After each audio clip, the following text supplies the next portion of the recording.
I've been in the mood recently to look for some new artists and get some new inspiration as a composer to influence my music and just have some fun listening to some new stuff. And what I've come to realize recently is just how difficult that process actually is and how discouraged it is by the way that we get our information these days. When I was a kid, when I was like maybe 14 years old, I remember I would go through a process where if I wanted to listen to a new composer, Rachmaninoff, for example, I would go with my grandpa to our local library. I would find 13 CDs of Rachmaninoff's entire discography. I would bring that, check them out, bring them home, burn each one on the computer, pulling every single track out one by one, and then transferring that to my iPod Shuffle probably at the time. Now, that whole process would take hours because computers were slow, transfers were slow, and I'd have to actually go and physically say, this is what I want to listen to and this is what I want to study. Now, it's totally changed. We're inundated with information and inundated with art all the time. If you're on Instagram and you're following some artists and you're on the For You page, the algorithm's deciding for you what it thinks you're going to like. Now, this can be good sometimes. You might find things that you do like and that turn your ear on and you're interested in listening to more. But what happens? Like, what do most of us do? Do we then say, oh my God, this artist resonates with me, I have to go study their entire discography? Or do we just leave a like and then scroll? I think that things need to change for composers and artists to really get deeper into their art.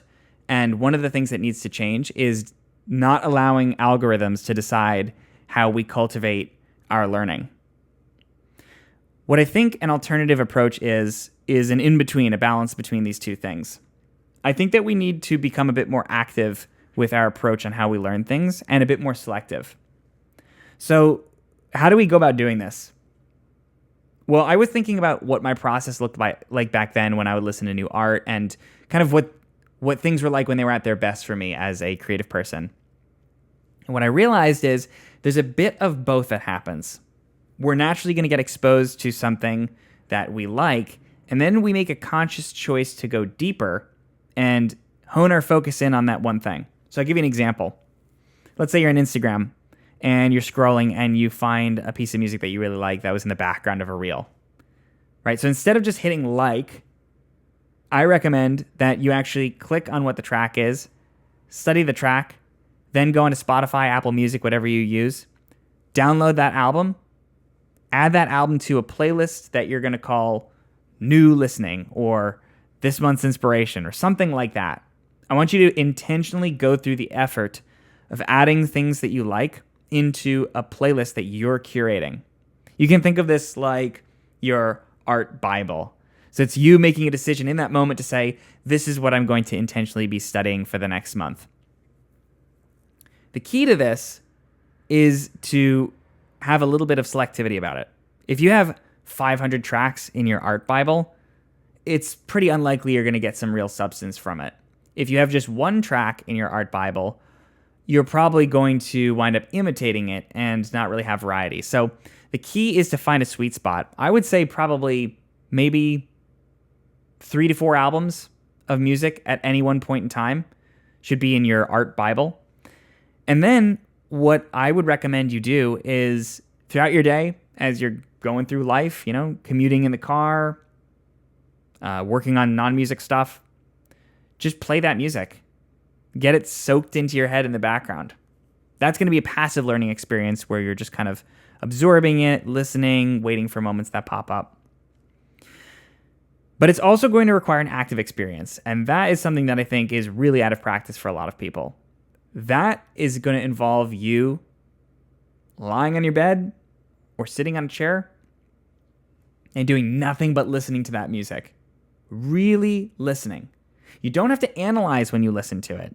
Like I don't think that inherently is going to make you better. In fact, what tends to happen when you analyze too early is you're analyzing things that you're not even interested in because you're just going through an analyzation process. So instead, sit with intent and listen to the album or piece of music as if you're watching a movie.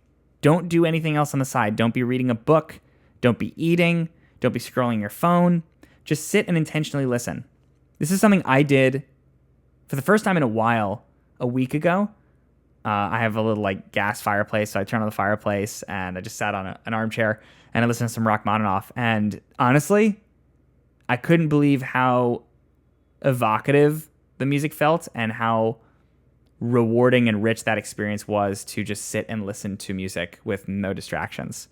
I don't know the last time you've done that, but I can't recommend it enough. I think you'll really feel reconnected to your art, and I think you'll also really feel inspired to get some useful information from the art you're listening to.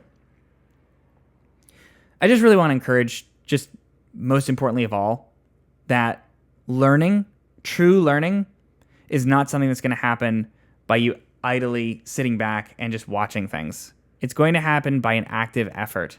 And that effort is going to start by you making choices about what you want to learn and who you want to learn from. Don't let algorithms decide what your educative experience is going to look like as an artist.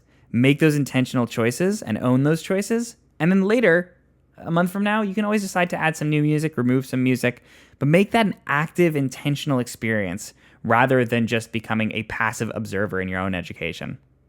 That's it for today.